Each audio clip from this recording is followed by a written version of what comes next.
வாழ்க்கையில சில சந்தர்ப்பங்கள்ல நாம சில அவமானங்களை சந்திச்சே தீர வேண்டியிருக்கு. என்ன பண்றது, காலம் அப்படி. அவமானப்படுறவங்க உடனே அடங்கி போயிடுறது தான் உலக வழக்கம்.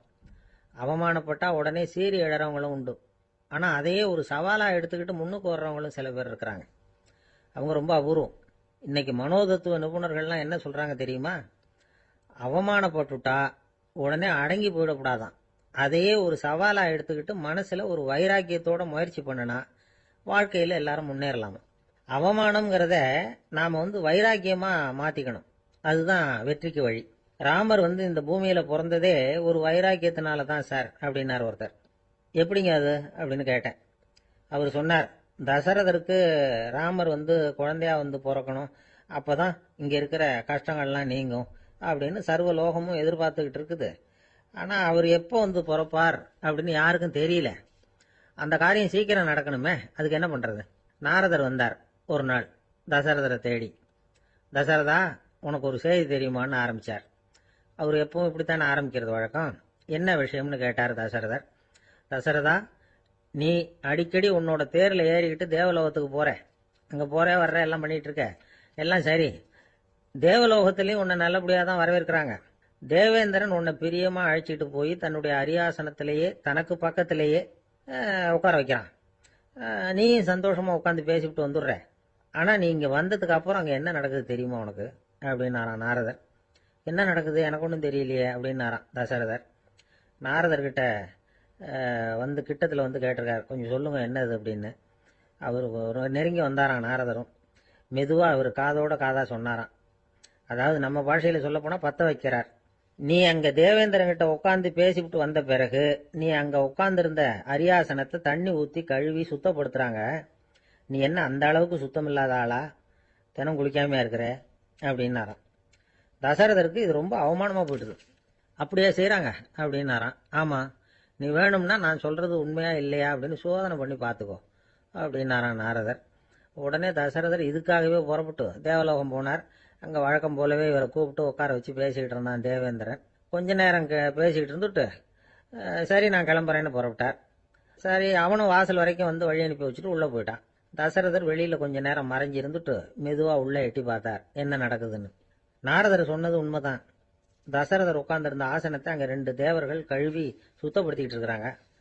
தசரதரால இதை தாங்கிக்க முடியல. அவருக்கு ரொம்ப அவமானமா போச்சு. நேரா கிடுகிடுன்னு தேவேந்திரங்கிட்டே போனார். நான் உட்கார்ந்திருந்த இருக்கையே சுத்தம் பண்றியே, நான் என்ன அந்த அளவுக்கு பாவியா அப்படின்னு கேட்டார். ரொம்ப கோபமா கேட்டார். தசரதரே, மனுஷனுக்கு 3 கடன்கள் உண்டு. தேவ கடன், ரிஷி கடன், பித்ரு கடன். இதை தீர்க்காதவன் பாவியாகிறான்.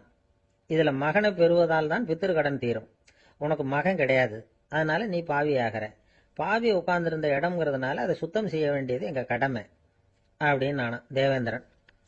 இந்த இடத்துல தசரதருக்கு ஏற்பட்ட அவமானம் ஒரு வைராக்கியமா மாறிச்சு. தேவேந்திரனே கேட்டுக்கோ, ஒரு மகனை பெற்ற பிறகுதான் இந்த சபையில மறுபடியும் அடி எடுத்து வைப்பேன் அப்படின்னு சொல்லிவிட்டு போயிட்டாராம். போய் புத்திர காமேஷ் யாகம் பண்ணார். புத்திரர்கள் பிறந்தார்கள். இந்த கதையில உள்ள கருத்து என்னன்னா, தேவேந்திரன் தசரதரை அப்படி அவமானப்படுத்தலைன்னா அவருக்கு இப்படி ஒரு வைராக்கியம் பிறந்திருக்குமா? யோசிச்சு பார்க்கணும். நமக்கு ஏற்படுகிற சில அவமானங்களையும் வைராக்கியமா மாத்திக்குவோம். அப்படி மாத்திக்கிட்டோம்னா வாழ்க்கையில முன்னேறலாம். நம்ம ஆளுங்க சில பேர் அவமானத்தை வைராக்கியமா மாத்திக்கிறது எப்படி தெரியுமா? நம்ம கிட்ட ஒரு பையன் சொன்னான், எங்க அப்பா என்னை எல்லாருக்கும் முன்னாடி வச்சு திட்டிவிட்டார், பொறுப்பு இல்லாம ஊர் சுத்துறேன்னு சொல்லி அவமானப்படுத்தி விட்டார். இனிமே நீ என் முகத்திலேயே முழிக்காதரா போடான்னு வேற சொல்லிவிட்டார். எனக்கு ரோஷம் வந்துட்டுது. அந்த அவமானத்தை வைராக்கியமா மாத்திக்கிட்டேன். அன்னையிலிருந்து அவர் முகத்திலேயே முழிக்கிறது இல்லை அப்படின்னா. அப்படியான்னு கேட்டோம். ஆமாங்க, அவர் வீட்டில் இல்லாத நேரமா பார்த்து உள்ள சமையல் கட்டுக்கு போய் சாப்பிட்டுட்டு நைஸா வெளியில வந்துருவேன் அப்படிங்கிறான். நாட்டுல நல்லவங்க ஒருத்தர் 2 பேர் இருக்கிறதுனால தாங்க மழையே பெய்யுது அப்படின்னு சொல்றது உண்டு. நல்லார் ஒருவர் உளரேல் அவர் பொருட்டு எல்லாருக்கும் பெய்யும் மழை. சில சமயம் ரொம்ப பேர் திடீர்னு நல்லவங்களா ஆயிடுவாங்க போல இருக்கு. அதனாலதான் விடாம பேய் மழையா கொட்டி தீர்த்துடுது. எல்லாரும் நல்லவங்களாயிட்டா உலகமே தாங்காது போல இருக்க.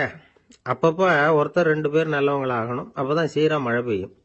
மாசத்துக்கு 3 பேர் நல்லவங்களானா மாதம் மும்மாரி பொழியும். இதெல்லாம் வேடிக்கை பேச்சு. இப்போ இதெல்லாம் ஒரு பக்கம் இருக்கட்டும். இப்போ விஷயத்துக்கு வருவோம். ஒரு கும்பல்ல நல்லவன் யாரு அப்படிங்கறத எப்படி கண்டுபிடிக்கிறது? இதுக்கு ஒரு வேடிக்கை கதை உண்டு. என்னுடைய நண்பர் ஒருத்தருக்கு அவங்க பாட்டியம்மா சொன்ன கதையா அது. அது என்ன கதைன்னா, ஒரு ஊர்ல ஒரு சமயம் பலமான மழை பெய்ய ஆரம்பிச்சுட்டுதான். இடி மின்னல் ரொம்ப கடுமையா இருந்திருக்குது. ஆரம்பிச்ச மழை வர வர கடுமையா ஆகிட்டு இருக்குதே தவிர நிக்கிற பாடா தெரியல. ஊர் ஜனங்கள்லாம் பார்த்தாங்க.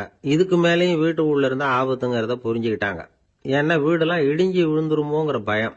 உடனே எல்லாரும் புறப்பட்டு ஊருக்கு பொதுவா இருந்த ஒரு மண்டபத்துல போய் தங்கிக்கிட்டாங்க. மின்னல் கடுமையா இருந்தது. இடி எந்த நேரத்திலையும் விழலாம்ங்கிற நிலைமை. எப்போ விழலாம்னு பார்த்துக்கிட்டு இருக்குது. அந்த மண்டபத்துல இருந்த ஜனங்கள் மனசுக்குள்ள ஒரு பயம்.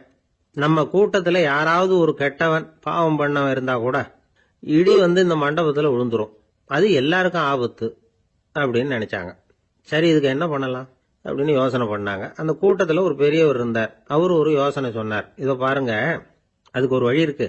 அதோ எதிர்த்தாப்புல கொஞ்சம் தூரத்துல ஒரு உயரமா மரம் ஒண்ணு இருக்கு பாருங்க. பொதுவா இடி சுலபமா விழறது அது மாதிரி உயரமான மரத்துல தான்.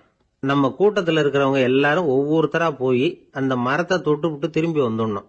நம்மள பாவம் பண்ணவன் யாரோ அவன் அந்த மரத்தை தொடுற சமயத்துல இடி விழுந்துரும், அவன் மட்டும் போயிடுவான். மண்டபத்துல இருக்கிற நாமெல்லாம் பொழைச்சிக்கலாம் அப்படின்னு ஐடியா கொடுத்தாரு அந்த பெரியவர். இது நல்ல யோசனையா பட்டது. எல்லாரும் ஒத்துக்கிட்டாங்க. ஒவ்வொருத்தரா போய் அந்த மரத்தை தொட்டு விட்டு திரும்பி வந்தாங்க. இடி எதுவும் விழல. இன்னமும் பாவம் பண்ண ஆசாமி அதை போய் தொடல போல இருக்கு அப்படின்னு நினைச்சுக்கிட்டாங்க.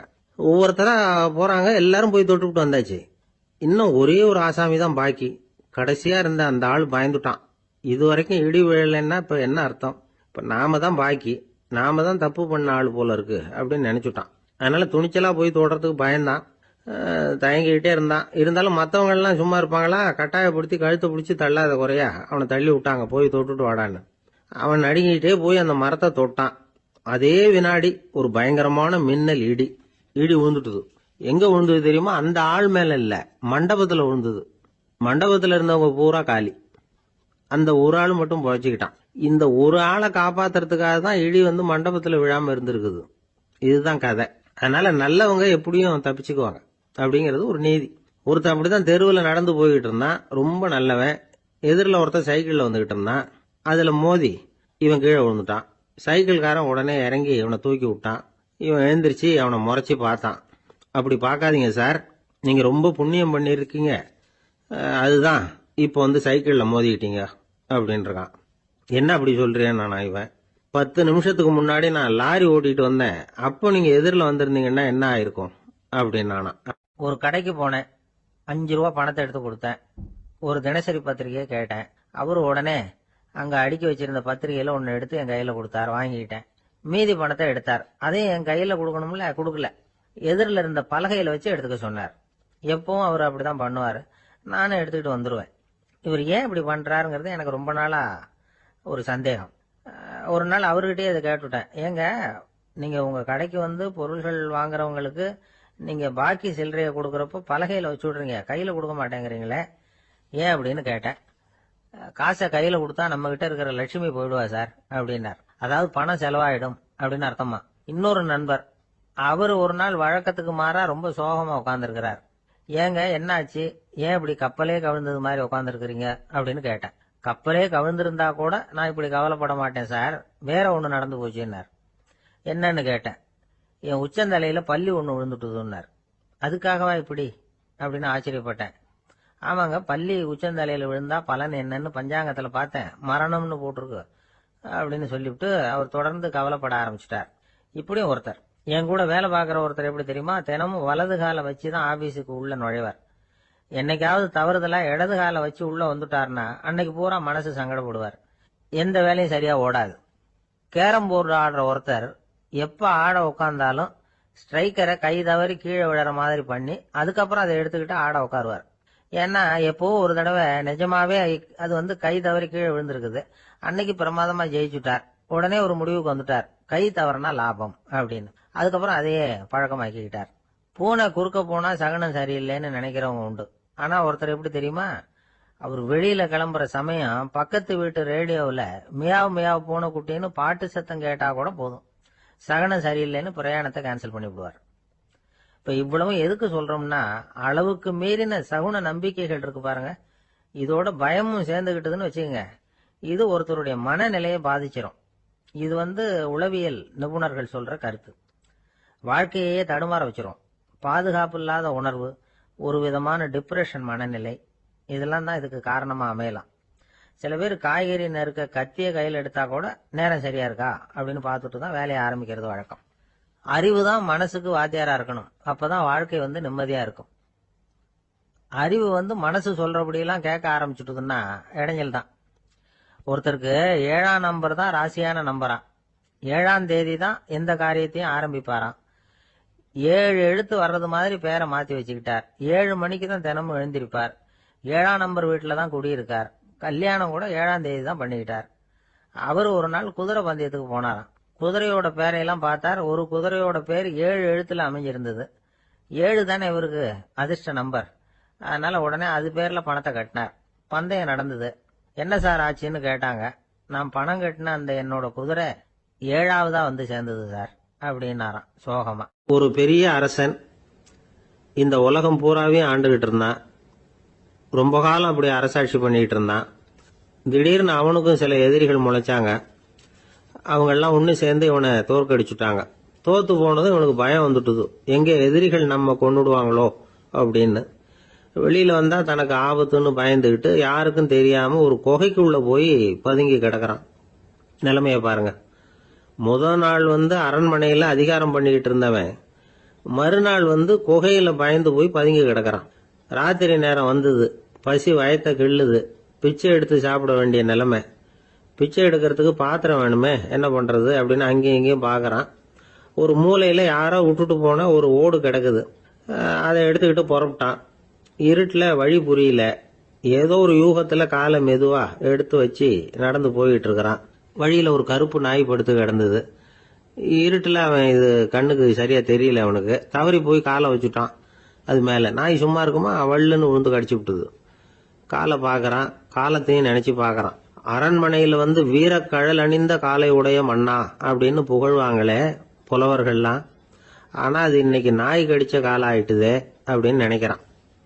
அது மட்டும் இல்ல, முன்னாடி எல்லாம் பொற்கிண்ணங்கள்ல தான் அவன் சாப்பிடுவான். ஆனா இப்போ உடைஞ்சு போன ஓட்டு, அது ஓட்டை கையில வச்சுக்கிட்டு நிக்கிறான். அதுல ஏதாவது யாராவது சாப்பாடு போடுவாங்களான்னு. முன்னாடி எல்லாம் நிறைய பேர் அரண்மனைக்கு வருவாங்க. அரசருக்கு காணிக்கைன்னு சொல்லி இவன் காலடியில கொண்டாந்து கொட்டுவாங்க. அப்போலாம் இவன் அந்த ஜனங்களுடைய முகத்தை திரும்பி கூட பாக்குறது இல்ல. ரொம்ப கர்வமா உட்காந்துருப்பான். அதே ஆளு இன்னைக்கு எல்லாரு கண்ணுலயும் படுறது மாதிரி பிச்சை எடுத்துக்கிட்டு இருக்கிறான். அப்போலாம் காணிக்கைகளை தன்னுடைய கையால வாங்குறது தனக்கு கௌரவ குறைச்சல்னு நினைச்சு தன்னுடைய வேலைக்காரங்களை விட்டு தான் அதை வாங்க சொல்லுவான். இப்போ பாத்தீங்கன்னா அவனே தன் கையாலேயே பிச்சை வாங்குறான். நினைச்சு பாருங்க. அந்த மனுஷன் முத நாள் அரசன், மறுநாள் பிச்சைக்காரன். எவ்வளவு வித்தியாசம். செல்வம் தான் இப்படி ஒரு வித்தியாசம் ஏற்படுறதுக்கு காரணம். அப்படிப்பட்ட செல்வம் வாழ்க்கையை நடத்துறதுக்கு நமக்கு தேவைதான். ஆனா அதையே நாம அடைய வேண்டிய பயனா நினைக்கிறோம் பாருங்க, அதுதான் வேடிக்கை. இத நம்மாழ்வார் அழகா ஒரு பாசுரத்துல சொல்றார். ஒரு நாயகமாய் ஓட உலகுடன் ஆண்டவர், கருணாய் கவர்ந்த காலர், சிதைகிய பானையர், பெருநாடு காண இம்மையிலே பிச்சைதாம் கொள்வர், திருநாரணன் தாழ் காலம் பெற சிந்தித்து உய்மினோ அப்படிங்கிறார் நம்மாழ்வார். ஒரு பெரிய பணக்காரர் ஒரு துறவிகிட்ட போய், சாமி என்கிட்ட நிறைய பணம் இருக்கு, இருந்தாலும் நிம்மதி இல்ல, என்னால நிம்மதியா இருக்க முடியல, என்ன காரணம்னு கேட்டாராம். உடனே அந்த துறவி இதுக்கு நேரடியா பதில் சொல்லாம பக்கத்துல நின்றுகிட்டு இருந்த ஒரு குழந்தைய கூப்பிட்டார். அது ஓடியாந்தது. ஒரு ஆப்பிள் பழத்தை எடுத்து அது கையில கொடுத்தார். அதை வாங்கிக்கிட்டு குழந்தை சிரிச்சுது. இன்னொரு பழத்தை எடுத்து கொடுத்தார். அதை இன்னொரு கையில வாங்கிட்டு சிரிச்சுது. 3வது ஆப்பிள் எடுத்து கொடுத்தார். 2 பழத்தையும் நெஞ்சில் அணைச்சிக்கிட்டு 3வது பழத்தையும் வாங்கறதுக்கு முயற்சி பண்ணிச்சு. ஆனா அது உடனே நழுவி கீழே விழுந்து உருண்டு ஓடிச்சு. ஏற்கனவே இருந்ததும் விழுந்துட்டுது. இப்ப அந்த குழந்தை அழ ஆரம்பிச்சுட்டுது. இப்ப அந்த துறவி பணக்காரர்கிட்ட சொன்னாராம், குழந்தைய கவனிச்சியா, 2 ஆப்பிள் போதும்னு அது நினைச்சிருந்தா இப்போ அது அழ வேண்டிய அவசியம் வந்திருக்குமா அப்படின்னாராம். எதுவுமே அளவுக்கு மிஞ்சினா துன்பம்தான். இந்த காலத்துல இதெல்லாம் யாரு காதுல வாங்குறாங்க? ஒருத்தனை நல்ல வழிக்கு கொண்டு வரணும்னு நினைச்சு அவனை கூப்பிட்டு உட்கார வச்சு இந்த கதையை சொல்லிட்டு இருந்தாங்க. சொல்லிவிட்டு அந்த குழந்தை செஞ்சது தப்பு தானே அப்படின்னு கேட்டிருக்கிறாங்க. ஆமாம், தப்பு தான், நானா இருந்தா அப்படி செஞ்சிருக்க மாட்டேன் நானா இவன். 2 பழமே போதும்னு சொல்லிருப்பியா அப்படின்னு கேட்டிருக்காங்க. அப்படி இல்லைங்க, அவர் கொடுக்க கொடுக்க ஒவ்வொரு பழமா வாங்கி பின்னாடி வச்சுட்டு மறுபடியும் கையை நீட்டுவேன் அப்படிங்கிறானா. இவெல்லாம் எந்த காலத்துல திருந்துறது? ஒரு பெரிய தத்துவ சிந்தனையாளர் இருந்தார், சுவாங்சு அப்படின்னு பேரு. அவருடைய மனைவி ஒரு நாள் திடீர்னு காலமாயிட்டாங்க. ஐயோ பாவம், அவர் ரொம்ப வருத்தப்படுவார், போய் ஆறுதலா 4 வார்த்தை பேசிவிட்டு வரலாம் அப்படின்னு நினைச்சுக்கிட்டு நிறைய பேர் அவரை தேடிட்டு வந்தாங்களாம். வந்தவங்களுக்கு ஆச்சரியம், ஏன்னா இவர் வருத்தப்பட்டுக்கிட்டு இருப்பார் அப்படின்னு தானே எதிர்பார்த்தாங்க. அப்படி இல்லை, தாளம் போட்டுக்கிட்டு உட்காந்துருக்கிறார், தாளத்துக்கு தகுந்த மாதிரி பாட்டு வேற பாடிக்கிட்டு இருக்கிறார். என்ன மனுஷன் அவரு, கொஞ்சம் கூட கவலை இல்லாம இப்படி இருக்கிறாரு அப்படின்னு நினைச்சாங்க. ஒருத்தர் துணிஞ்சு அவர்கிட்ட கேட்டுட்டார், என்னங்க இது இப்படி அப்படின்னு. அதுக்கு அவர் என்ன சொன்னார் தெரியுமா? இதை பாருங்க, என்னுடைய மனைவி பிறக்கிறதுக்கு முன்னாடி அவளுக்கு உயிரும் கிடையாது, உடலும் கிடையாது. அதுக்கு பிறகுதான் உயிர் வந்தது, உடல் வந்தது, அந்த உருவம் வந்தது. இப்ப என்ன ஆச்சு? அந்த உருவமும் உயிரும் போயிட்டுது, அவ்வளவுதானே. வந்தது போயிட்டுது. இளவேனில் காலம், இலையுதிர் காலம், பனிக்காலம், இப்படி பருவங்கள் மாறி மாறி வருது இல்லையா? அது மாதிரி பிறப்பும் இறப்பும் மாறி மாறி வருது. இது இயற்கை. இதுக்காக அழுதா அது எப்படி அப்படின்னாராம். ஞான தெளிவு அடைஞ்சவங்களுக்கு எல்லாமே சுகம்தான். திருவள்ளுவரும் அதைத்தான் சொல்றார், உறங்குவது போலும் சாக்காடு, உறங்கி விழிப்பது போலும் பிறப்பு. தூங்கறதுக்கெல்லாம் நாம வருத்தப்பட்டுக்கிட்ட இருக்கிறோமா? இன்னைக்கு தூங்க வேண்டியிருக்குதே, இன்னும் கொஞ்சம் நேரத்தில் நான் தூங்க வேண்டியிருக்கு அப்படின்னு சொல்லி யாராவது அழுதுகிட்டு இருப்பாங்களா? அதனால் இந்த உலக வாழ்க்கையினுடைய இயல்பை யதார்த்தத்தை நாம தெளிவாக புரிஞ்சுக்கணும். அப்படி புரிஞ்சுக்கிட்டா நாம கவலை இல்லாமல் வாழ முடியும். ஒரு வயசான தாத்தா பாட்டி 60 வருஷத்துக்கு முன்னாடி அவங்களுக்கு கல்யாணம் ஆச்சு, ஒன்னாவே வாழ்ந்தாங்க, ஒன்னாவே இறந்து போனாங்க. இப்போ அவங்க 2 பேரும் சொர்க்கத்துக்கு போய் சேர்ந்தாங்க. அங்கே எல்லா வசதியும் இருந்தது. ஒரு பெரிய பங்களாவே இவங்களுக்கு ஒதுக்கி கொடுத்தாங்களாம். இதுக்கு எவ்வளவு வாடகைன்னு கேட்டார் தாத்தா. வாடகையெல்லாம் கிடையாது, இலவசம் அப்படின்னார் அங்க இருந்தவர். அந்த வீட்டுக்கு பின்னாடி ஒரு பெரிய புல்வெளி இருந்தது. இதுல விளையாட ஏதாவது கட்டணம் உண்டான்னு கேட்டிருக்காரு தாத்தா. அதெல்லாம் ஒன்றும் கிடையாது, பணம்லாம் கட்ட வேண்டியதில்லை அப்படின்னாரு அவரு. பக்கத்துல ஹோட்டல் மாதிரி ஒரு பெரிய கட்டடம், உள்ள சாப்பாட்டு மேஜைகள், அது மேல விதவிதமான பலகாரங்கள். சாப்பாட்டுக்கெல்லாம் எவ்வளவு அப்படின்னு விசாரிச்சாராம் தாத்தா.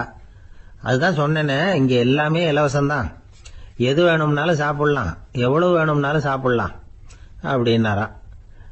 நீங்க சொல்றீங்க அப்படி, ஆனா நான் சர்க்கரை சேர்த்துக்க கூடாது, உப்பு சேர்த்துக்க கூடாது, பாட்டி கையால எப்பவும் பத்திய சாப்பாடு தான் அப்படின்னாராம் தாத்தா. இதை பாருங்க, இங்க உங்களுக்கு அந்த கவலையும் வேண்டியதில்லை. இங்க நீங்க ஸ்வீட்டு சாப்பிடலாம், காரம் சாப்பிடலாம், உங்களுக்கு எந்த நோயும் வராது அப்படின்னாராம் அங்க சொர்க்கத்துல இருந்தவர். இதை கேட்ட உடனே அந்த தாத்தா பக்கத்துல நின்ன பாட்டியை பார்த்து கத்தினாராம், அடி பாவி, எல்லாத்தையும் கெடுத்துட்டியே, நீ எனக்கு பத்திய சாப்பாடு போடாம கண்டதை திங்க விட்டுருந்தா 10 வருஷத்துக்கு முன்னாடியே நான் இங்க சேர்ந்திருப்பேனே அப்படின்னாராம். ஒரு விவசாயி விதைக்கிறதுக்காக வயல்வெளி பக்கம் போறார். விதைகளை அள்ளி வீசினார். அப்ப என்ன ஆச்சுன்னா, சில விதைகள் பாதை ஓரத்துல விழுந்தது, சில விதைகள் முள் செடிகள் மண்டி இருந்த புதருக்கு இடையில விழுந்தது, சில விதைகள் நல்ல நிலத்துல விழுந்தது. பாதை ஓரத்துல விழுந்த விதை என்ன ஆச்சுன்னா, அதெல்லாம் பறவைகள் கண்ணில் போட்டுட்டுது, உடனே உட்காந்து கொத்தி தின்னுட்டு போட்டுது. அதிகமா மண் இல்லாத பாறை பகுதியில் விழுந்த விதையெல்லாம் லேசா வேர் விட்டு முளைக்க ஆரம்பிச்சுது. அதுக்கப்புறம் வேர் கீழேயும் ஆழமா போக முடியல, மேலேயும் சூரிய வெப்பம் அதிகம் தாங்க முடியல, எல்லாம் காஞ்சி கருகி போட்டுது. புதர் பகுதியில் சில விதைகள் விழுந்தது இல்லையா, முள் செடிகள் காடா மண்டி போயிருந்தது. அதனால முளைச்சு வர்ற செடிக்கு நெருக்கடி அதிகமா போட்டுது, சரியா வளர முடியல, விளைச்சலும் சரியா இல்ல. நல்ல நிலத்துல விழுந்த விதைகள் மட்டும் நல்லா முளைச்சது, நல்லா வளர்ந்தது, விளைச்சலும் பிரமாதமா இருந்தது. இந்த கதையை சொல்லிவிட்டு கேட்க செவியுள்ளோர் கேட்கட்டும் அப்படிங்கிறார் இயேசு பெருமான். ஆமா, இயேசு கடலில் நின்ற படகு ஒண்ணுல உட்கார்ந்துருக்கிறார். கடற்கரையில ஏராளமான மக்கள் உட்கார்ந்துருக்கிறாங்க. அந்த சமயத்துலதான் இயேசு ஓமைகள் மூலமா மக்களுக்கு பல உண்மைகளை சொல்லிட்டு இருக்கிறார். மக்கள் அந்த கதையை கேட்டுட்டு ஒன்னும் புரியாம முழிக்கிறாங்க. அத கவனித்த இயேசு அந்த ஓமையை விளக்க ஆரம்பிச்சார். இதுல அந்த விதைக்கிறவர் தான் இறைவன். அவருடைய வார்த்தைகளை விதைக்கிறார். அந்த வார்த்தைகளை கேட்கிற மக்கள் அந்த விழுந்த விதைகள் மாதிரி 4 வகையானவர்கள். சில பேர் பாதை ஓரத்தில் விழுந்த விதைகள் மாதிரி, இறைவன் வார்த்தைகளை அவங்க கேட்கறாங்க, ஆனா தீய எண்ணங்கள் செய்கைகள் மூலமா விதைக்கப்பட்ட வார்த்தைகள் அழிஞ்சு போடுது. இறைவன் வார்த்தைகளை கேட்ட உடனே மகிழ்ந்து போய் உடனே சில பேர் அதை ஏத்துக்கிறாங்க. இவங்கெல்லாம் அந்த பாறை பகுதியில் விழுந்த விதைகள் மாதிரி. அதனால இவங்கெல்லாம் வேறு இல்லாதவங்க, கொஞ்ச காலத்துக்கு இறை வார்த்தைகளுக்கு கீழ்ப்படிந்து நடப்பாங்க, அதனால ஏதாவது இடைஞ்சல் ஏற்பட்டா உடனே தடுமாறுவாங்க. தங்கள்கிட்ட இருக்கிற நல்ல பண்புகளை விட்டுட்டு பாவ வழிகளுக்கு போயிடுவாங்க. முள் செடிகளுக்கு இடையில விழுந்த விதைகள் மாதிரி உள்ளவங்க யாருன்னா, இவங்களுக்கு உலக கவலை உண்டு, செல்வத்தின் மீது மயக்கம் உடையவர்கள். உலக ஆசைகள் இவங்களுக்குள்ள பூந்துடுறதுனால அங்க இருக்கிற நல்ல பண்புகள் மறைஞ்சு போயிடுது. அதனால அவங்களும் உபயோகம் இல்லாதவங்களா ஆயிடுறாங்க. நல்ல மனிதர்கள் நல்ல நிலத்துல விழுந்த விதைகளுக்கு ஒப்பானவர்கள். இவங்க இறை வார்த்தையை கேட்கறாங்க, அதை ஏத்துக்கிறாங்க, அவங்களும் நல்லபடியா வாழறாங்க, அடுத்தவங்களுக்கும் உபயோகமா இருப்பாங்க. இதுதான் இயேசு சொன்ன விளக்கம். நல்ல வார்த்தைகளை கேளுங்கள், நல்ல வார்த்தைகளை ஏற்றுக்கொள்ளுங்கள், அடுத்தவங்களுக்கு உபயோகமா இருங்க. இதுதான் பெரியவங்கள்லாம் நமக்கு சொல்லுகிற உபதேசம். ஒரு அப்பா தன்னுடைய மகனுக்கு உபதேசம் பண்ணார். இத பாருப்பா, நல்ல வார்த்தைகளை கேட்கணும், எப்போதுமே மகன் அப்பா பேச்ச கேட்கறது நல்லது அப்படின்னாராம். நீ ஏதாவது ஒரு தப்பு பண்ணா என் தலையில ஒரு முடி நரைச்சு வெள்ளையா போடும்பா, நீ செய்யற ஒவ்வொரு தப்புக்கும் என் தலையில ஒவ்வொரு முடி வெள்ளையாயிடும் அப்படின்னாராம். பையன் யோசிச்சான், அப்பா இப்பதான் எனக்கு புரியுது, தாத்தாவோட தலைமுடி பூராவும் வெள்ளையா இருக்கிறதுக்கு என்ன காரணம்ங்கிறது எனக்கு இப்பதான் புரியுது அப்படின்னா. ஒரு ஊர்ல ஒரு ராஜா இருந்தார். அவர் ஒரு பூனை வளர்த்தார். ரொம்ப செல்லமா அவர் அந்த பூனையை வளர்த்தார். அவர் என்ன பண்ணுவார் தெரியுமா? இரவு நேரத்துல அந்த பூனையோட தலையில ஒரு விளக்க வச்சிருவார். அந்த பூனை ரொம்ப ஜாக்கிரதையா அந்த விளக்கு கீழே விழுந்துடாம பாத்துக்கும். தலையை ஆட்டாம ரொம்ப நிதானமா ராஜா பின்னாடி நடந்து போய்கிட்டே இருக்கும். அந்த விளக்கு வெளிச்சத்துல எல்லா வேலைகளையும் செஞ்சிருவார். கையில ஒரு விளக்க தனியா எடுத்துட்டு போக வேண்டிய அவசியமே இல்லை. விளக்க தூக்கிட்டு போற வேலையை அந்த பூனை பாத்துக்கும். அதனால ராஜாவுக்கு அந்த பூனை மேல ரொம்ப பிரியம். மந்திரிகளை எல்லாம் கூப்பிட்டு அவங்க கிட்ட சொல்லுவார், பாத்தீங்களா இந்த பூனை எவ்வளவு விசுவாசமா நடக்குது, என் பேர்ல எவ்வளவு மரியாதை பாத்தீங்களா அதுக்கு அப்படிம்பார். இதை கேட்டுட்டு அங்கிருந்த அமைச்சர்கள் ஒருத்தர் சொன்னார், மன்னா நீங்க சொல்றது சரிதான், இருந்தாலும் இந்த பூனையோட விசுவாசத்தை நாம கொஞ்சம் சோதிச்சு பார்க்க வேண்டியிருக்கு அப்படின்னாராம். சரி, உங்க ஆசையை ஏன் கெடுக்கணும், நல்லா சோதிச்சு பாருங்க அப்படின்னு சொல்லிவிட்டார் ராஜா. உடனே அந்த அமைச்சர் என்ன பண்ணார் தெரியுமா? எங்கேயோ புறப்பட்டு போனார். ஒரு 5-6 எலிகளை பிடிச்சிட்டு வந்தார். அரண்மனையில் ராஜா ஏதோ வேலை பார்த்துக்கிட்டு இருக்கிறாரு. பக்கத்துல அந்த பூனை ரொம்ப பணிவா நின்றுகிட்டு இருக்குது. அது தலையில விளக்கு எரிஞ்சுக்கிட்டு இருக்கு. அமைச்சர் தான் பிடிச்சிட்டு வந்த எலிகளை அந்த பூனை பார்வையில படுறது மாதிரி எதிரில் விட்டார். அந்த எலிகள்லாம் அங்கேயும் இங்கேயும் ஓட ஆரம்பிச்சுது. அதை பார்த்தது பூனை, அவ்வளவுதான். தலையில இருக்கிற விளக்க பத்தியும் கவலைப்படல, ராஜாவை பத்தியும் கவலைப்படல. ஒரே பாய்ச்சலா பாஞ்சு எலிகளை துரத்த ஆரம்பிச்சுட்டுது. தலையில இருந்த விளக்கு எங்கேயோ போய் விழுந்தது, அணைஞ்சு போச்சு. இருட்டுல ராஜா தடுமாற ஆரம்பிச்சுட்டார். இந்த சமயத்துல அந்த அமைச்சர் மறுபடியும் விளக்க ஏத்தினார், வெளிச்சம் வந்தது. அதுக்கப்புறம் அந்த அமைச்சர் பேசினார், அரசே பூனையோட விசுவாசத்தை பாத்தீங்களா? எலி அது கண்ணுல படுற வரைக்கும் தான் விசுவாசமா இருந்தது. அது மாதிரி எலிய பார்த்ததும் எல்லாத்தையும் விட்டுட்டு அதை துரத்த ஆரம்பிச்சுட்டு பாத்தீங்களா? தான் அந்த பூனையை பத்தி நினைச்சது தப்புங்கிறது அதுக்கப்புறம் தான் அந்த ராஜாவுக்கு புரிஞ்சுதான். சரி, இப்ப எதுக்கு இந்த கதையெல்லாம் அப்படிங்கிறீங்களா? இந்த பூனை மாதிரி தான் நம்ம மனசும். மனசை எவ்வளவுதான் பயிற்சி கொடுத்து பக்குவமா வச்சிருந்தாலும் பாக்குறதுக்கு பரமசாது மாதிரி தான் இருக்கும். பார்க்க வேண்டியதை பார்த்துட்டுதுன்னா பாஞ்சிரும். இந்த பூனை மாதிரி புலன் இன்ப பொருள்கள் கிட்டாத வரைக்கும் மனம் அடங்கி இருக்கிறது மாதிரி தான் தெரியும். கொஞ்சம் வாய்ப்பு கிடைச்சாலும் அது குதிக்க ஆரம்பிச்சிரும், தப்பு பண்ண ஆரம்பிச்சிரும். பெரிய பெரிய முனிவர்கள் வாழ்க்கையில நடந்த வீழ்ச்சி இதை தான் நிரூபிக்குது. புலன்களின் ஆற்றல் அதிகம், அதனால மனக்கட்டுப்பாடு பயிற்சிகள்ல ரொம்ப எச்சரிக்கையா இருக்கணுங்கிறார் சுவாமி சிவானந்தர். மது பழக்கத்தையே விட்டுட்டேன்னு உறுதியா இருப்பான். கடை கண்ணுல பட்டுட்டுதுன்னா கால் அவனை கேட்காமலே இழுத்துட்டு உள்ள போயிடும்.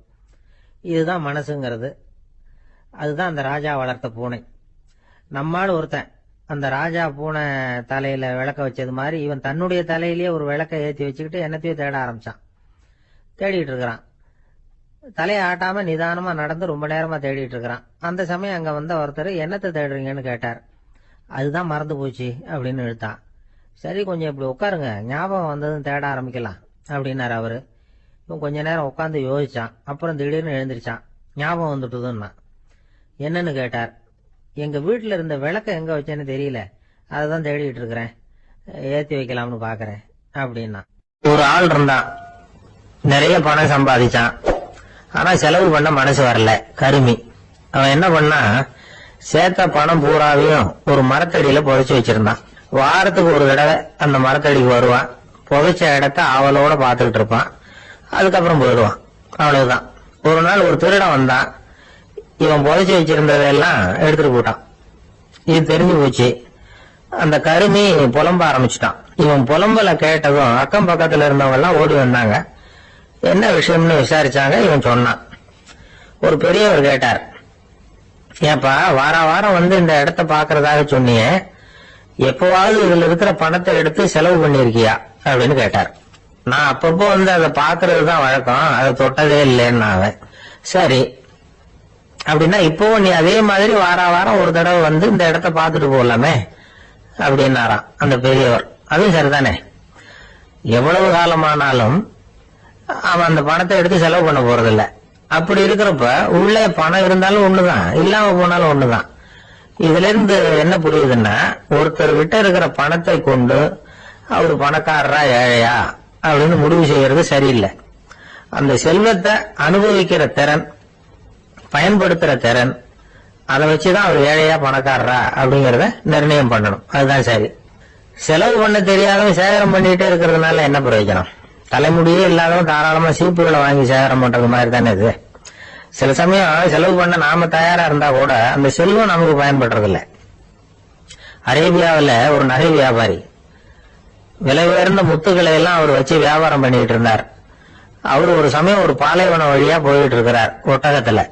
அப்போ திடீர்னு கடுமையான புயல் வீச ஆரம்பிச்சுட்டு திசை தவிர இவர் எங்கேயோ வந்துட்டார். கூட வந்தவங்களையும் காணல, எங்க போனாலும் தெரியல. இவர் ரொம்ப பயந்து போய் அங்கேயும் இங்கேயுமா அலைஞ்சு திரியிறார். வழியே தெரியல. பசி கடுமையாயிட்டுது. ஒட்டகத்து முதுகுல ஒரு மூட்டை இருந்தது, அதை பிரிச்சு பார்த்தார். உள்ள ஏதாவது இருக்கான்னு தேடி பாக்குறார். அது வரைக்கும் கண்ணுல தட்டுப்படாத அபூர்வமான ஒரு பை கண்ணுல போட்டது. ஆஹா, அதுல ஏதாவது சாப்பிடறதுக்கு இருக்கும் அப்படின்னு நினைச்சு ஆவலா அதை பிரிச்சு பாக்குறார். அந்த பையில விலை உயர்ந்த முத்துக்கள் நிறைய இருந்ததாம். அப்பதான் அவர் நினைச்சாராம், விலை உயர்ந்த முத்துக்கள் கூட சாப்பிடுறதுக்கு உணவாக முடியாது அப்படிங்கறத புரிஞ்சுக்கிட்டாராம். எந்த நேரத்துல எது நமக்கு தேவையோ அது நமக்கு தாராளமா கிடைக்கணும். அப்படி அது கிடைக்கிறதுக்கு நம்ம கிட்ட இருக்கிற செல்வம் பயன்படணும். அது நமக்கும் பயன்படலாம், நம்ம மூலமா அடுத்தவங்களுக்கும் பயன்படலாம். அதுதான் செல்வத்தின் பயன். ஒரு மரத்தடியில ஒருத்தன் உட்கார்ந்து அழுதுகிட்டு இருந்தான். அந்த பக்கமா வந்த இன்னொருத்தன் ஏப்பா அழுதுகிட்டு இருக்கிறேன்னு கேட்டான். இந்த இடத்துலதான் பூமிக்கு அடியில பணம் இருக்குது, புதைச்ச இடம் தெரியல, அதான் அழறேன் அப்படின்னா. நல்லா ஞாபகப்படுத்தி பாரு, எந்த இடத்துல புதைச்ச அப்படின்னு கேட்டான் இவன்.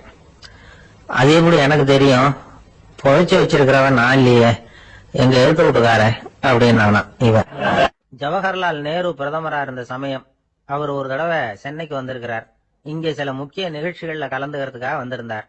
ஆளுநர் மாளிகையில ஒரு நாள் ராத்திரி தங்கி மறுநாள் புதுடெல்லி புறப்படுறதாக ஏற்பாடு. நிகழ்ச்சியில எல்லாம் முடிச்சுக்கிட்டு ஆளுநர் மாளிகையில தங்கி இருக்கிறார். அன்றைக்கு இரவு படிக்கிறதுக்கு ஒரு முக்கியமான புத்தகம் அவருக்கு தேவைப்பட்டது. அந்த சமயத்துல உலக அளவுல ஒரு முக்கியமான பொருளாதாரம் சம்பந்தமான ஒரு புத்தகம் வெளியாகி இருக்கிற விஷயம் அவருக்கு தெரியும். அந்த புத்தகம் மெட்ராஸுக்கு வந்திருக்குமா, அது இங்க கிடைக்குமா அப்படின்னு விசாரிச்சிருக்கிறார் நேருஜி. அவர் இப்படி கேட்ட உடனே அங்க இருந்தவங்க எல்லாம் ரொம்ப பரபரப்பா செயல்பட ஆரம்பிச்சுட்டாங்க. முக்கியமான இடங்கள்ல எல்லாம் விசாரிச்சிருக்கிறாங்க, அந்த புத்தகம் உங்ககிட்ட இருக்கான்னு. சென்னையில உள்ள கன்னிமாரா நூல் நிலையத்துக்கு எப்படியும் அந்த புத்தகம் வந்திருக்கணும் அப்படின்னு ஒரு நம்பிக்கை. அங்க விசாரிச்சாங்க. அந்த புத்தகம் 2 நாளைக்கு முன்னாடி தான் அங்க வந்திருக்குது அப்படிங்கிற விஷயம் தெரிஞ்சது. உடனே எல்லாரும் அங்க ஓடினாங்க. அவங்களுக்கு இன்னொரு சந்தேகம், புத்தகம் வந்திருக்கு சரி, அது இந்த சமயத்துல வேற யாரும் படிக்கிறதுக்கு எடுத்துட்டு போயிருக்க கூடாதே அப்படிங்கிற சந்தேகம் இருந்தாலும் மனசுக்குள்ள ஒரு தைரியம். இப்படி ஒரு புத்தகம் வெளிவந்திருக்கிற விஷயமே நேருஜி சொல்லிதான் நமக்கே தெரியும்.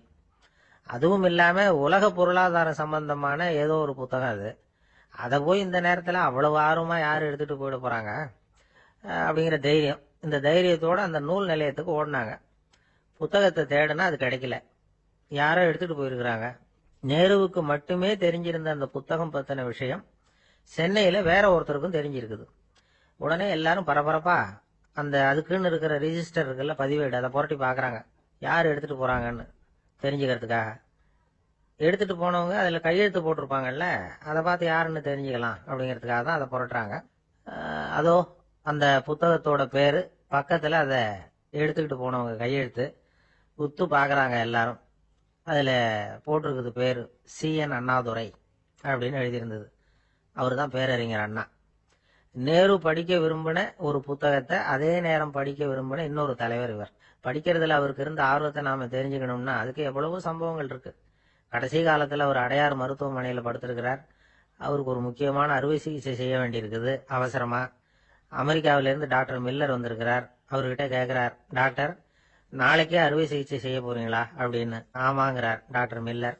நாளைக்கு மறுநாள் செஞ்சுக்கிறேனே அப்படின்னாராம் அண்ணா. ஏன் ஏதாவது நாள் பாக்குறீங்களான்னு கேட்டிருக்கார். இல்ல, ஒரு புத்தகத்தை படிச்சுக்கிட்டு இருக்கிறேன், அதை நாளைக்குள்ள முடிச்சிருவேன், அதுக்கப்புறம் நான் இறந்தாலும் கவலை இல்லை அப்படின்னாராம் இவர். அவர் தான் அறிஞர் அண்ணா. சங்ககால நூல்கள்ல இருந்து சமீபத்துல வந்த நூல்கள் வரைக்கும் எல்லாம் அவர் படிச்சிருக்கிறார். ஒரு திருமண விழாவில் அவர் பேசும்பொழுது சொன்ன விஷயம் இது. சங்க காலத்துல காதலியை மணக்க விரும்புகிறவனுக்கு அவனுடைய தந்தை வீர சோதனைகள்லாம் வைப்பாரு. போய் புலிப்பல்லு கொண்டுகிட்டு வா, அப்போதான் என் பொண்ணை கொடுப்பேன் அப்படின்னு சொல்லுவார். காதலன் உடனே காட்டுக்கு போவான், ஒரு புலியை கொன்று அதனுடைய பல்ல கொண்டுகிட்டு வருவான். அதை வீர பதக்கத்துல பதிச்சு அவனுக்கு மாமனார் சூட்டுவார் கல்யாண சமயத்துல. இப்போலாம் காதலன் கிட்ட அப்படி சொல்ல முடியாது. இப்போலாம் காதலன் கிட்ட காட்டுக்கு போய் புலிப்பல் கொண்டுகிட்டு வான்னு யாராவது சொன்னா புலிதான் மாப்பிள்ளையா வந்து சேரும் அப்படின்னா. ஒரே ஒரு ஊர்ல ஒரு ராஜா இருந்தார். அவரு ஒரு வித்தியாசமான ராஜா. எந்த வகையில வித்தியாசமானவர்னு கேட்டா, மக்கள் கிட்ட வரி வசூல் பண்றதுல கொஞ்சம் வித்தியாசமானவர். மற்ற மன்னர்கள் மாதிரி ஒரு நேரடியா வரி வசூல் பண்றது இல்ல, கொஞ்சம் மறைமுகமா அதை பண்ணுவார். அது எப்படின்னா, ஒவ்வொரு குடிமக்களுக்கும் மாசம் ஒரு மரக்கால் நெல் மக்கள் கொடுக்கறது இல்ல, ராஜா மக்களுக்கு கொடுப்பார் ஒரு மரக்கால் நெல்ல. அதாவது அரண்மனையிலிருந்து ஒவ்வொரு வீட்டுக்கும் நெல் வந்து சேர்ந்துரும். அந்த ஒரு மரக்கால் நெல்ல இவங்க வாங்கிக்கிட்டு அதுக்கு பதிலா ஒரு மரக்கால் அரிசியை ராஜாவுக்கு திருப்பி கொடுக்கணும். இதுதான் அந்த ஊர் வழக்கம். ராஜா வந்து ஜனங்களுக்கு நெல்லை கொடுத்துட்டு அதுக்கு பதிலா அதே அளவு அரிசியா திருப்பி வாங்கிக்குவார். இதை தவிர வரி எதுவும் வசூல் பண்றதில்ல. இப்படி ஒரு ராஜா. இது மேம்போக்கா பாக்கிறதுக்கு ஏதோ சாதாரணமா தெரிஞ்சாலும் குடிமக்கள் ரொம்பவும் கஷ்டப்பட்டாங்க. ராஜா கொடுக்கற நெல்லையும் அரிசியாக்கணும், அதோட இன்னும் ஒரு பாதி அரிசியை அவங்க சேர்த்தும் கொடுத்தாகணும். என்ன பண்றது? மக்கள் வந்து ராஜாவை திட்ட ஆரம்பிச்சுட்டாங்க. இந்த ராஜா எப்ப சாவார் அப்படின்னு எதிர்பார்க்க ஆரம்பிச்சுட்டாங்க. ஏன்னா ரொம்ப கஷ்டப்படுத்துறாரு அப்படின்னு. பல பேர் அந்த ஊர்ல வீட்டை காலி பண்ணிவிட்டு வெளி தேசத்துக்கு போயிட்டாங்க, இங்க காலம் தள்ளுறது ரொம்ப கஷ்டம்னு. மக்கள் எதிர்பார்த்தது மாதிரியே நடந்தது. அந்த மன்னன் நோய் வந்து படுத்த படுக்கை ஆயிட்டான். ராஜா அப்படி சாக கிடக்கிறாருன்னு தெரிஞ்சும் மக்கள் யாருமே வந்து பார்க்கல. எப்படி பார்ப்பாங்க? அவர் தான் எப்போ போவார்னு பார்த்துக்கிட்டு இருக்கிறாங்களே. என்னை ஏன் யாருமே வந்து பார்க்க மாட்டேங்கிறாங்க நம்ம குடிமக்கள்ல அப்படின்னு மந்திரி கிட்ட கேட்டார் ராஜா. நம்ம ஊர்ல மக்கள் எங்க இருக்காங்க பாக்கிறதுக்குன்னார் அவரு. ஏன், என்னாச்சு அவங்களுக்குன்னு கேட்டார். அமைச்சர் அப்பதான் அரசனுக்கு அவன் பண்ணின தவறை வந்து சுட்டி காட்டினார். மக்களுக்கு இழைத்த கொடுமையை எடுத்து சொல்லி புரிய வச்சார். அதுக்கப்புறம் தான் மன்னருக்கு ஞானோதயம் வந்தது. செய்த பாவங்களை எண்ணி வருத்தப்பட்டான். மெதுவா அமைச்சர் பக்கம் திரும்பி, எங்க என் புள்ளன்னு கேட்டான். அவரு எங்கேயாவது ஊர் சுத்திக்கிட்டு இருப்பார், சூதாட்ட விடுதிகளில் கிடப்பார் அப்படின்னாரு அமைச்சர். அவன் எங்க இருந்தாலும் உடனே அழைச்சிட்டு வாங்கன்னு உத்தரவு போட்டார் ராஜா. அடுத்த நாளே இளவரசனை கொண்டாந்து நிறுத்தினாங்க. தந்தையே, என்ன செய்யணும்னா சொல்லுங்க அப்படின்னு கேட்டான் இளவரசன். அவர் சொன்னார், மகனே, மக்களுக்கு வந்து நான் பொல்லாதவன் ஆயிட்டேன், அவங்கெல்லாம் என்ன நல்லவன்னு சொல்லணும், அப்படி அவங்கள சொல்ல வைக்க வேண்டியது உன்னோட பொறுப்புன்னார். தந்தையே, நீங்க வந்து கவலைப்படாதீங்க, உங்களை ரொம்ப ரொம்ப நல்லவர்னு மக்கள் சொல்லும்படியாக நான் செய்யறேன் அப்படின்னா பையன். அதுக்கப்புறம் கொஞ்ச நாள்ல பையன் பட்டத்துக்கு வந்தான். அவன் என்ன பண்ணான், வரி வசூல் பண்ற முறையில ஒரு மாற்றத்தை உண்டு பண்ணான். என்ன மாற்றம் பண்ணனான்னா, ஒவ்வொரு வீட்டுக்கும் ஒரு மரக்கால் உமிய கொடுக்கறது, அதுக்கு பதிலா ஒரு மரக்கால் அரிசியை வாங்கிக்கிறது. அப்பா என்ன பண்ணாரு, நெல்லை கொடுத்துட்டு அரிசியா வாங்கினார். இவன் மகன் வந்து உமிய கொடுத்துட்டு அரிசியா வாங்கினான். கொஞ்ச காலம் ஆச்சு. ஒரு நாள் மந்திரியை கூப்பிட்டு கேட்டான், அமைச்சரே, நம்ம ஊர் மக்கள் என்ன பேசிக்கிறாங்க அப்படின்னு. உங்க அப்பா ரொம்ப நல்லவன்னு பேசிக்கிறாங்க அப்படின்னாரு அமைச்சர். எப்படி இருக்கு பாருங்க, இவன் பண்ற கொடுமையில அப்பங்கார ரொம்ப நல்லவன் ஆயிட்டான். அதாவது இளவரசனை விட பழைய மன்னரே ரொம்ப நல்லவர், ரொம்ப பாதி கஷ்டம்தான் அது, இது முழு கஷ்டம்ங்கிறது மாதிரி ஆயிட்டுது. எப்படியோ அப்பாவுக்கு கொடுத்த வாக்க புள்ள காப்பாத்தி விட்டான். அதாவது மன்னர் ரொம்ப நல்லவர்னு சொல்ல வைக்கிறேன்னு தானே சொன்னான், அதே மாதிரி சொல்ல வச்சுட்டான். இந்த காலத்துல இது மாதிரி அப்பாவுக்கு உதவுற பிள்ளைகள் உண்டு. ஒரு பிள்ளையாண்டான்னு சொன்னான், நான் எங்க அப்பாவுக்கு ரொம்ப ரொம்ப உதவியா இருக்கிறேன் அப்படின்னா, அப்படியா, உங்க அப்பாவுக்கு ரொம்ப உதவியா இருக்கிறியா அப்படின்னா, உங்க அப்பா என்ன செஞ்சிட்டு இருக்காருன்னு கேட்டேன். சும்மா தான் இருக்கிறார் அப்படின்னா அவன். சும்மா இருக்கிறதுக்கு இவன் உதவியா இருக்கிறானா? இப்படி இருக்கிறாங்க. அதாவது நல்லவன் அப்படின்னு பேர் வாங்குறது ரொம்ப கஷ்டம். அதை எந்த வகையில வாங்கணும்னு முடிவு பண்றதுதான் முக்கியம். அதனால வாழ்க்கையில நாம மன்னரா இருந்தாலும் சரி, சாதாரண மக்களா இருந்தாலும் சரி, நல்லவன் அப்படிங்கிற பேர் வாங்குறது ரொம்ப முக்கியம். அப்படி நல்லவன்கிற பேர் வாங்கிட்டா வாழ்க்கை ரொம்ப சுலபமா அமையும். பக்தின்னு சொல்றோம் இல்லையா, அது 3 வகைப்படும் அப்படிங்கிறார் ஒரு பெரியவர். அது என்ன 3 வகைன்னா, தெய்வ பக்தி, அடியார்கள் பக்தி, குரு பக்தி. அடியார் பக்தியை விட, தெய்வ பக்தியை விட குரு பக்தி தான் ரொம்பவும் சிறந்ததுங்கிறார் அவர். தெய்வத்துக்கிட்ட செஞ்ச பாவம் குருநாதர்கிட்ட தீர்ந்துருமா, குருநாதர்கிட்ட செஞ்ச பாவம் தெய்வத்துக்கிட்ட போனாலும் தீராதான். இப்படி பெரியவங்களாம் சொல்லி வச்சிருக்கிறாங்க. ஒரு காடு, அங்க அயோத தௌமியர் அப்படின்னு ஒரு தபோதனர், அவரு பல மாணவர்களை ஒன்னா சேர்த்து ஒரு குருகுலம் நடத்திக்கிட்டு இருக்கிறார். பல தரப்பட்டவங்க, பல திறப்பட்டவங்க மாணவர்கள் அதுல சேர்ந்து படிச்சுக்கிட்டு இருக்கிறாங்க. பாஞ்சால ராஜகுமாரன் ஒருத்தனும் அந்த குருகுலத்துல சேர்ந்து படிச்சுக்கிட்டு இருக்கிறான். அவன் பேரு ஆருணி. பெரிய இடத்து புள்ள, இருந்தாலும் படுப்புல ரொம்ப கெட்டிக்காரனா இருந்தான். அவன் தான் அங்க முதல் மாணவன். ஒரு நாள் குருநாதர் அந்த அரசகுமாரனை கூப்பிட்டார். நம்ம குருகுலத்துக்கு சொந்தமான வயல்ல தண்ணீர் பெருகி வெள்ளம் பயிரை அழிக்குதான். அதனால நீ போய் மடையை அடைச்சிட்டு வந்துரு அப்படின்னார். அந்த அரசகுமாரன் உடனே புறப்பட்டான். குருநாதர் சொல்லிட்டார்ல, உடனே புறப்பட்டான். நான் பெரிய இடத்து பிள்ளையாச்சே, ராஜகுமாரனாச்சே, ரொம்ப செல்வாக்கூட வளர்ந்தவனாச்சே, நான் போய் வயல்ல இறங்கி வேலை செய்யறதா அப்படின்னுலாம் அவன் நினைக்கல. குருநாதர் கட்டளையை நிறைவேற்ற வேண்டியது நம்ம கடமை அப்படின்னு நினைச்சான். உடனே ஒரு மண்வெட்டியை தூக்கி தோல்ல வச்சுக்கிட்டு புறப்பட்டு போயிட்டான். வயலுக்கு போனான். பார்த்தான், தண்ணி கரையை உடைச்சிக்கிட்டு வயலுக்குள்ள ஏகமா பாஞ்சிக்கிட்டு இருக்குது. இவன் மண்வெட்டியால களிமண்ணை புல்லோட சேர்த்து புல் பத்த மாதிரி வெட்டி வெட்டி போட்டான். இருந்தாலும் மடையை அடைக்க முடியல. தண்ணி அதை மீறி வந்துகிட்டே இருக்கு. தண்ணி வேகமா வயலுக்குள்ள போய்கிட்டே இருக்குது. போடுற பத்தையெல்லாம் கரைஞ்சி கரைஞ்சி போயிட்டு இருக்கு. இருந்தாலும் இவன் தன்னுடைய முயற்சியை கைவிடல. வெட்டி வெட்டி போட்டுக்கிட்டே இருக்கிறான். காலையில அங்க போனவன் சாயந்தரம் வரைக்கும் இப்படி செஞ்சுக்கிட்டு இருக்கிறான். உடம்பும் மனசும் ரொம்பவும் சோர்ந்து போச்சு.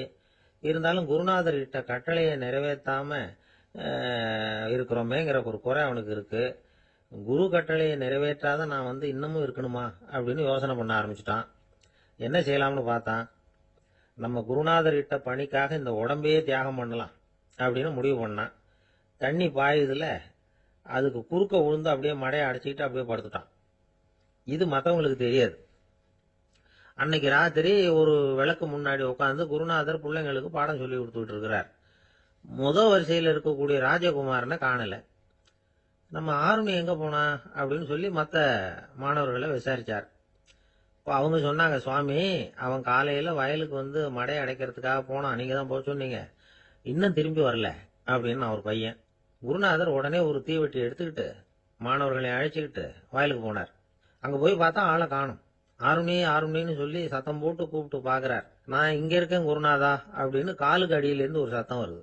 குனிஞ்சு பார்த்தா அவன் மடையில படுத்திருக்கிறான். என்னப்பா இதுன்னார். காலையில இருந்து இந்த மடையை அடைச்சு பார்த்தேன் சுவாமி, முடியல, அதனால இப்படி குறுக்க படுத்துட்டேன். என்னை தாண்டறதுக்கு பயந்து போய் தண்ணியே தேங்கி நின்னுட்டுது அப்படின்னா. அவனுடைய குரு பக்தியையும் அவனை தாண்டறதுக்கு அஞ்சு நிற்கிற தண்ணி தேக்கத்தையும் பார்த்துட்டு எல்லாரும் ரொம்ப ஆச்சரியப்பட்டு போயிட்டாங்களாம். ஆருணி எழுந்திருச்சு வா அப்படின்னு கூப்பிட்டாராம் குருநாதர். அவன் தண்ணீரை பொழந்துகிட்டு எழுந்திருச்சு வந்தானான். அதனால அவனுக்கு உத்தாலகன் அப்படின்னு ஒரு பேர். உத்தாலகன்னா தண்ணீரை பிளந்தவன் அர்த்தம். அந்த உத்தாலகன் மாதிரி இந்த காலத்து மாணவர்களுக்கும் குரு பக்தி வேணும் அப்படின்னு சொன்னோம் ஒரு பள்ளிக்கூடத்துல. உடனே நிறைய மாணவர்கள் எழுந்திருச்சு நின்னாங்க. சார், நீங்க எங்களை இன்னமும் சரியா புரிஞ்சுக்கலன்னு நினைக்கிறோம். அன்னைக்காவது ஒருத்தன் அப்படி இருந்தான், இன்னைக்கு ஏகப்பட்ட உத்தாலகர்கள் இருக்கிறோம். எங்க வாத்தியார் கட்டளையிட்டா இப்பவே அது மாதிரி வயலுக்கு போய் மடையில குறுக்கப்படுத்துக்கிறதுக்கு இந்த வகுப்புல உள்ள அத்தனை பேரும் தயாரா இருக்கிறோம் அப்படின்னாங்க. அப்படியா அப்படின்னு சொல்லி கேட்டோம் ரொம்ப சந்தோஷமா. ஒருத்தன் ரொம்ப அடக்கமா எழுந்திருச்சான். அப்புறம் சொன்னான், ஆமா சார், வகுப்புல இவர் நடத்துற பாடத்தை கேட்டுக்கிட்டு இருக்கிறத விட பேசாம போய் மடையில படுத்துடுறது ஒன்றும் கஷ்டமான காரியமா இருக்காது, அதனாலதான் எல்லாரும் அங்க போறேன்னு சொல்றோம் அப்படிங்கிறான். இந்த உலகத்துல நாம நல்லபடியா இருக்கணும்னா அதுக்கு முக்கியமா தேவைப்படுறது ரெண்டு. ஒன்னு செல்வம், இன்னொன்னு அறிவு. சரி, இது ரெண்டுல சிறந்தது எது அப்படின்னு ஒரு கேள்வி கேட்டா என்ன பதில் சொல்றது? இதே கேள்விய ஹசரத் அலி அவர்கள் கிட்ட கேட்டாங்களாம். அவர் ஒரு பெரிய அறிஞர். கேள்வி கேட்டவங்களும் சாதாரண ஆட்கள் இல்லை, இவங்களும் அறிஞர்கள். ஒரு நாள் ஹசரத் அலி அவர்கள்கிட்ட 10 அறிஞர்கள் வந்தாங்களாம். ஐயா, நாங்க 10 பேரும் உங்ககிட்ட ஒரே கேள்வியை தான் கேட்க வந்திருக்கிறோம். ஆனா எங்க 10 பேருக்கும் நீங்க தனித்தனியா பதில் சொல்ல முடியுமா அப்படின்னு கேட்டிருக்காங்க. அதாவது அவங்க ஒரே கேள்விக்கு இவர்கிட்ட இருந்து 10 விதமான பதில் எதிர்பார்க்கறாங்க. சரி கேளுங்க, என்ன கேள்வி அப்படின்னாரு அவர். அப்பதான் அவங்க கேட்டாங்களாம், செல்வம் அறிவு இது ரெண்டுல சிறந்தது எது? இதுதான் கேள்வி. ஹசரத் அலி என்ன பண்ணார் தெரியுமா? அவங்கள ஒவ்வொருத்தரா கூப்பிட்டார். ஒவ்வொரு விதமான பதில சொல்லி அனுப்புனார். முதல்ல ஒருத்தரை கூப்பிட்டார், சொன்னார், அறிவுங்கிறது தீர்க்கதரிசிகள், ஞானிகள், மகான்கள் இவங்களோட பரம்பரை சொத்து. ஆனா செல்வம்ங்கிறது கொடுங்கோலரின் ஆயுதம். அதனால அறிவுதான் சிறந்தது அப்படின்னார். ரெண்டாவது ஆளை கூப்பிட்டார். உங்ககிட்ட செல்வம் இருந்தா நீங்க தான் அதை காப்பாற்றணும். ஆனா அறிவு உங்களை எப்பவும் காப்பாற்றும். ஆகவே அறிவு தான் சிறந்தது அப்படின்னார். மூணாவது ஆளை கூப்பிட்டார். செல்வந்தனுக்கு எப்போதும் விரோதிகள் அதிகம், ஆனா அறிஞனுக்கு நண்பர்கள் அதிகம். அதனால அறிவு தான் சிறந்ததுன்னார். அடுத்தவரை கூப்பிட்டார். செல்வம் அடுத்தவங்களுக்கு கொடுக்க கொடுக்க குறையும், ஆனா கல்விங்கிறது அதிகரிச்சுக்கிட்டே வரும், கொடுக்கறதுனால குறையாது. அதனால அறிவு தான் சிறந்ததுன்னார். இன்னொருத்தரை கூப்பிட்டார். அறிவு உள்ளவன் எப்பவும் அதை அடுத்தவங்களுக்கு வாரி வழங்கிக்கிட்டே இருப்பான். அதனால அவங்ககிட்ட தாராளத்தன்மை இருக்கும். ஆனா செல்வந்தன் கிட்ட கஞ்சத்தனம் தான் இருக்கும். அதனால அறிவு தான் சிறந்ததுன்னார். ஆறாவது நபரை கூப்பிட்டார். செல்வத்தை கள்வர்கள் திருடிட்டு போக முடியும், ஆனா அறிவை அப்படி திருடிட்டு போக முடியாது அப்படின்னார். ஏழாவது நபரை கூப்பிட்டார். செல்வம் கால ஓட்டத்துல அழிஞ்சிரும், ஆனா அறிவை கால ஓட்டம் ஒன்றும் பண்ண முடியாது. ஆகவே அறிவே சிறந்ததுன்னார். எட்டாவது ஆளை கூப்பிட்டு சொன்னார், செல்வத்துக்கு எப்பவும் எல்லை உண்டு, நிறை உண்டு, அளவு உண்டு, கணக்கு உண்டு. ஆனா அறிவுக்கு அப்படிப்பட்ட எல்லை எதுவும் கிடையாது. அதனால அதுதான் சிறந்ததுன்னார். அடுத்தவனை கூப்பிட்டார். செல்வம் உள்ளத்துல உள்ள ஒளியை போக்கிவிடும், இருட்டை உண்டாக்கிவிடும், விரிந்த மனப்பான்மையை குறுகலாக்கிவிடும். ஆனா அறிவு அப்படி இல்லை, இருண்ட உள்ளத்துல ஒளியை பாய்ச்சி அதை விசாலப்படுத்துது. அதுதான் சிறந்ததுன்னார். கடைசியா 10வது நபரை கூப்பிட்டார். செல்வம் மனசுல செருக்கை உண்டாக்குது, ஆணவத்தை ஏற்படுத்துது. அதனால நானே கடவுள்னு நினைக்கிற அளவுக்கு மனுஷனை தாழ்த்தி விடுது. ஆனா அறிவு பணிவையும் பண்பாட்டையும் வளர்க்குது. அதனால அறிவு தான் சிறந்ததுன்னார். ஆக இப்படி 10 பேருக்கும் 10 விதமா பதில் சொன்னது மூலமா ஹசரத் அலி அவர்கள் அறிவுதான் செல்வத்தை விட சிறந்தது அப்படிங்கறதுக்கு 10 காரணங்களை சுட்டி காட்டியிருக்கார். அந்த அறிஞர் 10 பேர் கேட்ட ஒரே கேள்விக்கு 10 பதில் சொன்னார். நமக்கு வேண்டிய ஒருத்தர் 10 பேர் கேட்ட கேள்விக்கு ஒரே பதில் சொல்லி சமாளிச்சார். கேள்வி என்ன தெரியுமா? என்கிட்ட வாங்கின கடனை எப்பயா திருப்பி கொடுக்க போற? இதுதான் அந்த 10 பேரும் கேட்ட ஒரே கேள்வி.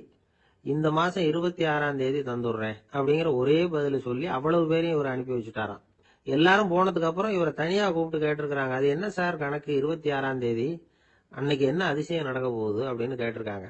அதிசயம் அன்னைக்கு இல்ல, அதுக்கு முத நாளே நடக்க போகுதுன்னாராம். விவரமா சொல்லுங்கன்னு இருக்காங்க. வேற ஒண்ணும் இல்லைங்க, 26ஆம் தேதி தானே எல்லாரையும் வர சொல்லி இருக்கிறேன், அதுக்கு முத நாளே நான் புறப்பட்டு தலைமறைவாயிட போறேன் அப்படின்னாராம் ரொம்ப பெருமையா.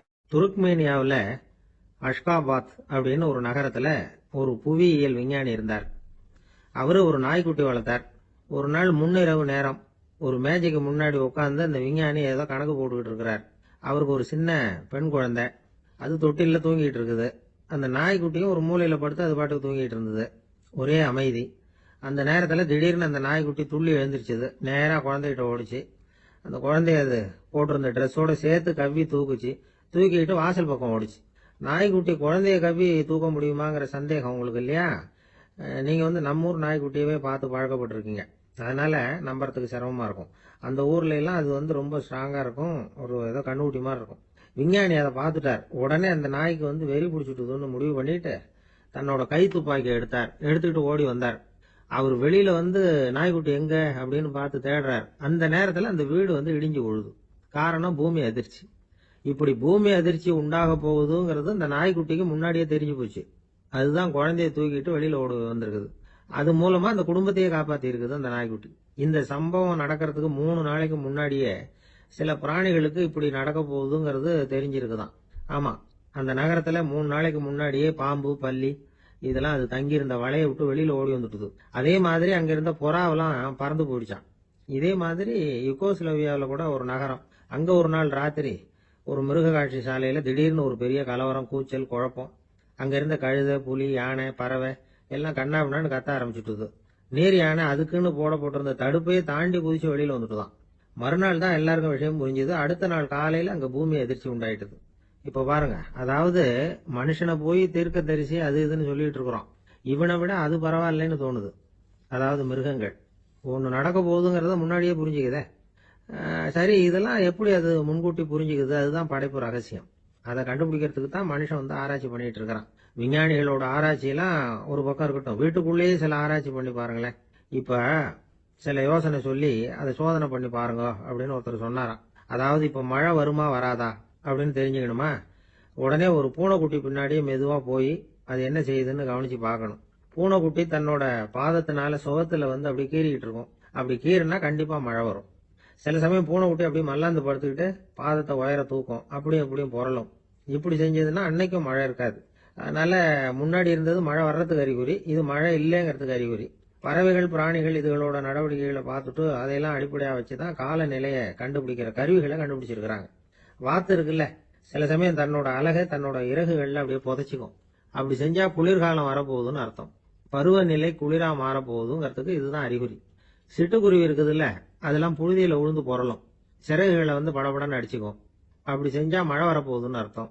ஒண்ணு மட்டும் நாம நல்லா தெரிஞ்சுக்கணும், இயற்கையின் சீற்றம்னு சொல்றோம் இல்லையா, இயற்கை ஏன் நம்ம மேல கோவப்படுது? இயற்கையை நாம அனுசரிச்சு போறதில்ல, அதனால கோவப்படுது. காடுகளை அழிக்கப்படாது, விலங்குகளை கொல்லப்படாது, இயற்கை ஏற்படுத்தி வச்சிருக்கிற சமநிலையை கெடுக்கப்படாது. அதை புரிஞ்சுக்கிட்டு வாழ்ந்தோம்னா பூமியும் நடுங்காது, நாமளும் நடுங்க வேண்டிய அவசியம் இருக்காது.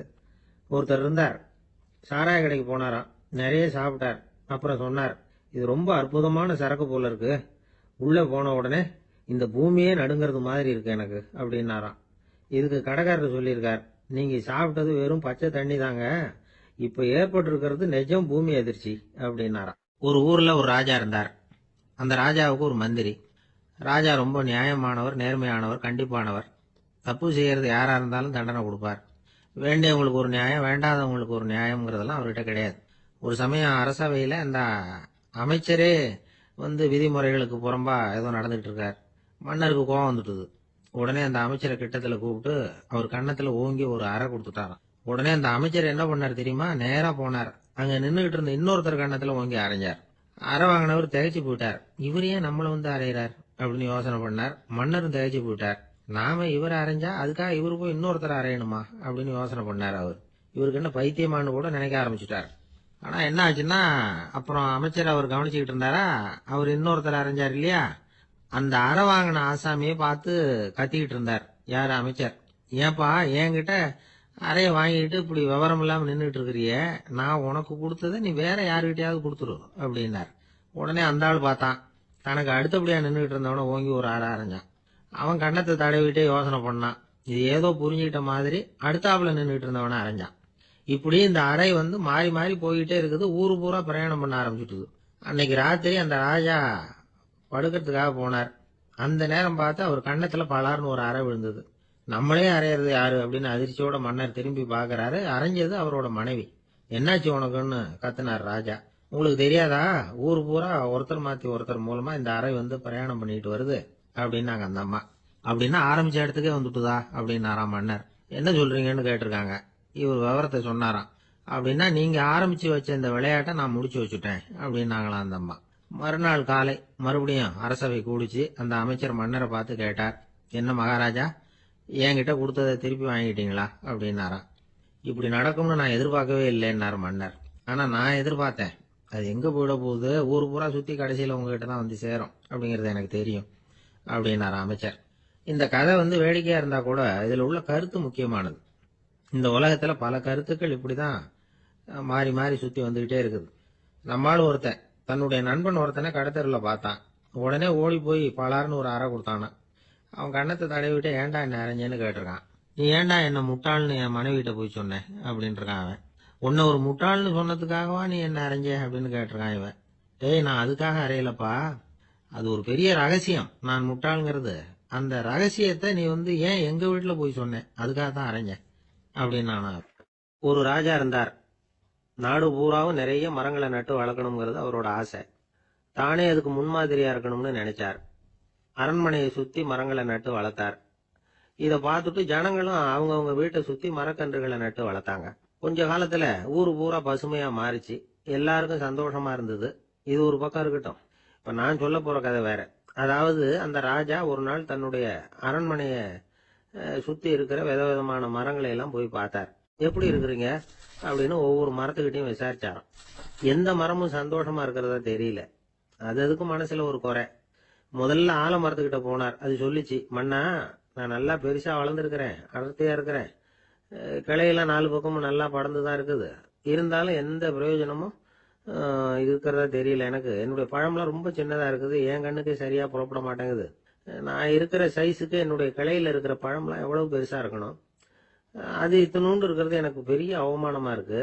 இப்படி இங்க நின்றுகிட்டு இருக்கிறதே ரொம்ப கூச்சமா இருக்கு. ஒரு நல்ல புயல் வந்ததுன்னா பேசாம சாஞ்சு விடலாமான்னு பாக்குறேன் அப்படின்னு புலம்புது ஆலமரம்.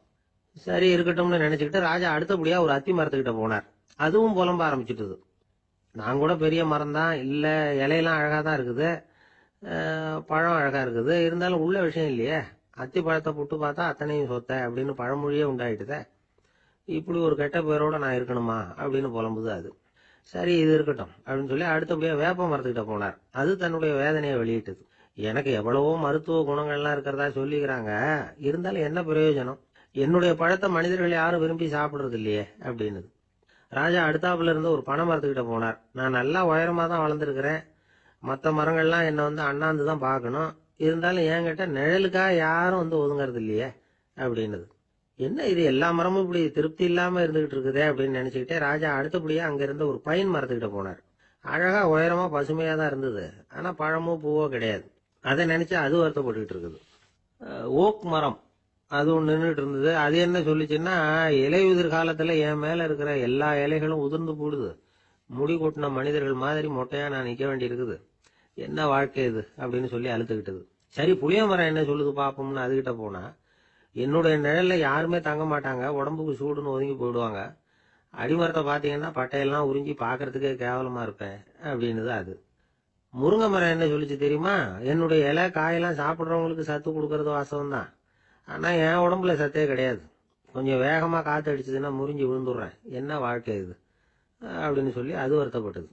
ராஜா யோசனை பண்ணார், என்ன இது மரங்கள் பூமியின் வரங்கள்னு சொல்றோம், மழை பெய்யறதுக்கு அதுதான் காரணம், பூமி செழிப்பா இருக்கிறதுக்கும் அதுதான் காரணம், வீடு கட்டுறதுக்கு மரம், நாற்காலி செய்ய உபயோகப்படுத்துறதுக்கும் அதுதான் உபயோகப்படுது, மனுஷனுக்கு வேண்டிய ஆகாரங்களையும் கொடுக்குது, இப்படிலாம் இருந்தும் எல்லா மரமும் நிம்மதி இல்லாம இருந்துகிட்டு இருக்குதே அப்படின்னு நினைச்சார்.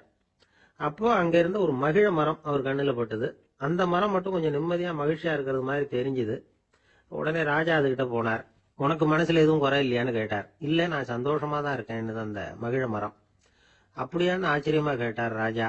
ஆமா மன்னா, இந்த இடத்துல நீங்க ஒரு முருங்கை மரத்தையோ வேப்ப மரத்தையோ கூட நட்டிருக்கலாம், ஆனா இந்த இடத்துல நடுறதுக்கு என்ன தேர்ந்தெடுத்திருக்கிறீங்க, அதுவே எனக்கு பெருமை, அதுவே எனக்கு திருப்தி அப்படின்னு தான் மகிழ மரம்.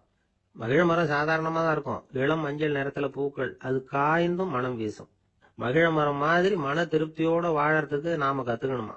நாம இந்த உலகத்துல ஒரு நாயாவோ நரியாவோ கூட பிறந்திருக்கலாம், மனுஷனா பிறந்திருக்கிறோம், அதுவே பெருமை தானே. இந்த நிறைவு தான் மகிழ்ச்சியின் ரகசியம். ஒரு பையன் அப்பா கிட்ட போய், அப்பா நீங்க இந்த உலகத்துல ஒரு மனுஷனா பிறந்தது என்னோட அதிர்ஷ்டம் நானா. ஏண்டா அப்படி சொல்றேன்னு இருக்காரு அப்பா. நீங்க ஒரு கரடியா பிறந்திருந்தா இந்நேரம் நானும் ஒரு கரடி குட்டியா தானே இருந்திருப்பேன் அப்படின்னு நானா பையன். ராமகிருஷ்ணர் வாழ்ந்த காலத்துல நடந்த ஒரு நிகழ்ச்சி இது. அப்போ ஒரு ஓவியர் இருந்தாராம்.